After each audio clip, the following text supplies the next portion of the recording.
প্রায় 2 দশকের দীর্ঘ বিরতির পর আজ মাধবদী কলেজে অনুষ্ঠিত হল পরিচালনা পর্ষদের অভিভাবক প্রতিনিধি নির্বাচন 2025। আসসালামু আলাইকুম, স্বাগত জানাচ্ছি বেঙ্গল টিভির নিয়মিত সংবাদ সংযোগে। সাথে আছি আমি মৌসুমী আক্তার সুমি। এতক্ষণ শুনছিলেন সংবাদ শিরোনাম। এখন আমাদের বিশেষ প্রতিনিধি নাদিম মাহমুদ নয়নের পাঠানো তথ্যচিত্রে থাকছে বিস্তারিত। প্রায় 2 দশকের দীর্ঘ বিরতির পর আজ মাধবদী কলেজে অনুষ্ঠিত হল পরিচালনা পর্ষদের অভিভাবক প্রতিনিধি নির্বাচন, যা ছিল উৎসবমুখর পরিবেশে।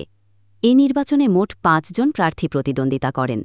বিভিন্ন প্রতীক নিয়ে অংশগ্রহণকারী প্রার্থীদের মধ্যে ছাতা প্রতীকে প্রতিদ্বন্দ্বিতা করা মোহাম্মদ ইয়াহিয়া সর্বোচ্চ 178 ভোট পেয়ে নির্বাচিত হন। নির্বাচনে অভিভাবক, শিক্ষক ও কলেজ সংশ্লিষ্ট ব্যক্তিদের অংশগ্রহণ ছিল চোখে পড়ার মতো। নির্বাচন ঘিরে কলেজ ক্যাম্পাসে ছিল নিরাপত্তার চাদরে মোড়ানো সুসংগঠিত পরিবেশ এবং এক ধরনের উৎসবময় আবহ। দীর্ঘদিন পর একটি গণতান্ত্রিক চর্চার সুযোগ পেয়ে সন্তুষ্টি প্রকাশ করেন ভোটার ও সংশ্লিষ্টরা। মাধবদী কলেজ পর্ষদফু জানান, এই নির্বাচনের মাধ্যমে পরিচালনা পর্ষদের কার্যক্রম আরও স্বচ্ছ হবে বলে তারা আশাবাদী।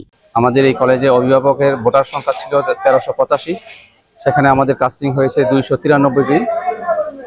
তো নির্বাচনী কাজ সম্পন্ন হওয়ার পরে ফলাফল ঘোষণা হয়ে গেছে।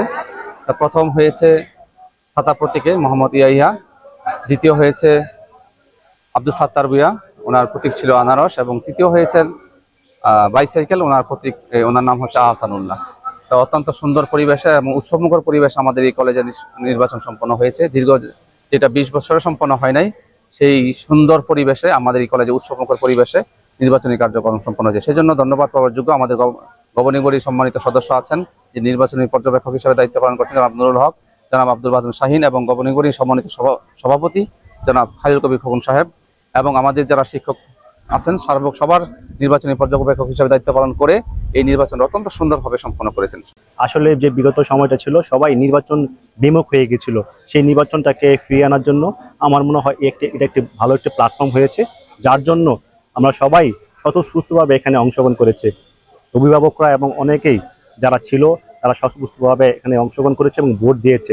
আমাদের এই কলেজটি হচ্ছে অনার্স কলেজ, এখানে আমাদের অনেক কিছু দরকার। এর মধ্যে ইন্ডিভিজুয়ালি হচ্ছে আমাদের মাস্টার্স দরকার, এবং এই শিক্ষার্থীরা যাতে এখানে থাকে সেই দিক থেকে আমাদের জন্য একটু ছাত্রাবাস দরকার, এবং এই অনেক ভবনগুলো উন্নয়ন দরকার। সেই কাজগুলো গঠন করার জন্য আমাদের এই কমিটিটা খুবই কার্যকরী ভূমিকা রাখবেন। এবং সর্বোপরি এটার জন্য আমাদের সবার প্রিয় আমাদের নেতা জনাব খালিল কবির খোকন ভাই আছেন, উনি এটার দিক নির্দেশনা দিবেন এবং এর জন্য ভূমিকা রাখবেন।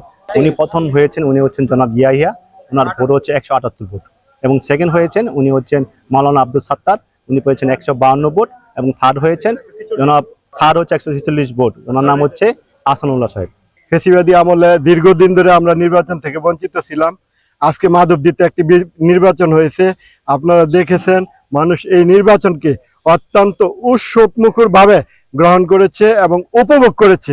তাই আমরা আল্লাহ শুকরিয়া আদায় করছি, সবাই বলি আলহামদুলিল্লাহ। আমরা আজকে যেভাবে ফেসিবাদের কবর দিয়ে একটি নির্বাচনের মাধ্যমে মাধবদীতে বিজয় শুরু করেছি, আল্লাহ যাতে ভবিষ্যতে আমাদের এই বিজয়ের যাত্রাকে অব্যাহত রাখে, এই জন্য আল্লাহর কাছে আমরা তৌফিক কামনা করছি। এই কলেজের পড়াশোনার মান, শিক্ষার উন্নয়ন এবং এই কলেজকে নরসিংদীর মধ্যে একটি শ্রেষ্ঠ কলেজ হিসাবে উপস্থাপন করার জন্য আমি যে ওয়াদা দিয়েছি, সবার সহযোগিতা পাই, অবশ্যই এটাকে শ্রেষ্ঠ একটা কলেজ হিসাবে উপস্থাপনের জন্য আমি কাজ করে যাব। এতক্ষণ আমাদের সাথে থাকার জন্য আপনাদের ধন্যবাদ। এরকম নতুন নতুন খবর পেতে আমাদের বেঙ্গল টিভির ইউটিউব চ্যানেলটি সাবস্ক্রাইব করুন ও ফেসবুক পেজটি ফলো দিন।